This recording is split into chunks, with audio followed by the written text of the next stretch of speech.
दोस्तों, दुष्टों के विनाश के लिए हर युग में भगवान विष्णु अवतार लेते हैं। द्वापर युग में दुष्टों का विनाश करने के लिए भगवान विष्णु कृष्ण के रूप में अवतार लेने वाले थे।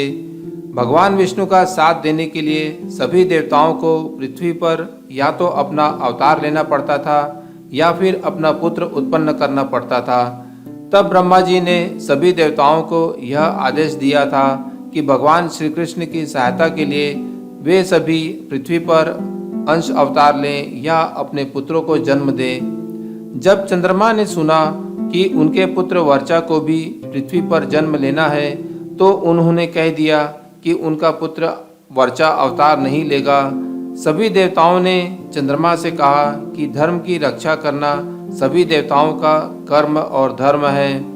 तब चंद्रमा ने सिर्फ 16 वर्ष के जीवन की अल्पावधि के लिए वर्चा को पृथ्वी पर जन्म लेने की आज्ञा दी। वर्चा के लिए अर्जुन और सुभद्रा के पुत्र के रूप में जन्म लेना निश्चित किया गया था। जब वर्चा सुभद्रा के पेट में थे, तभी अर्जुन एक बार सुभद्रा को युद्ध में चक्रव्यूह की रचना के बारे में बता रहे थे। आधे बीच में सुभद्रा को नींद आ गई और सुभद्रा सुन न पाई कि चक्रव्यूह से बाहर कैसे निकलते हैं। उसी समय श्री कृष्ण अर्जुन को कुछ मंत्रणा के लिए अपने साथ ले गए थे।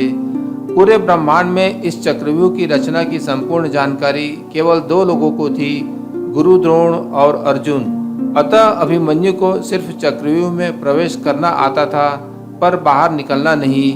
अभिमन्यु केवल 16 वर्ष के थे, पर वे युद्ध की हर कला में निपुण थे। महाभारत युद्ध के 13वें दिवस जब भीष्म पितामह बाणों की सैया पर लेटे हुए थे, गुरु द्रोणाचार्य ने युद्ध को निर्णायक मोड़ पर ले जाने की नियत से चक्रव्यूह की रचना की और साथ ही अर्जुन और कृष्ण को युद्ध क्षेत्र से दूर सेना की छोटी टुकड़ी से लड़ने पर विवश कर दिया था।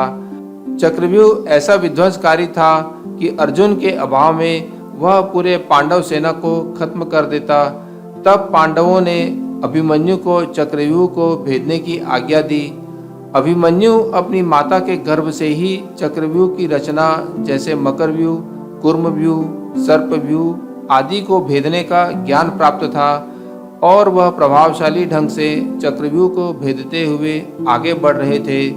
तभी सिंध के राजा जयद्रथ ने चक्रव्यूह के मुख को अपनी सेना की मदद से बंद कर दिया और कोई भी पांडव अंदर न जा सका।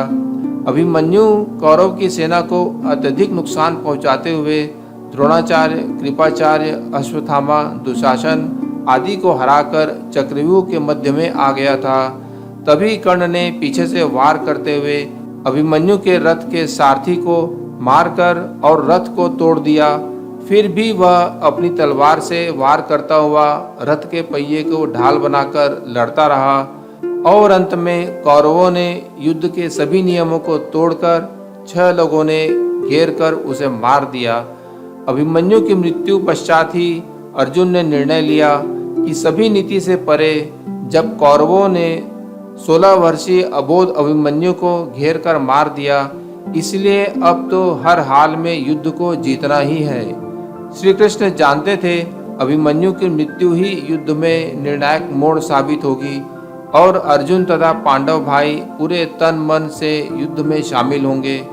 इस तरह चंद्रपुत्र वर्चा अभिमन्यु के रूप में अपनी 16 वर्ष की अल्पायु में सृष्टा के निमित्त को पूरा कर वापस अपने पिता के पास लौट गए।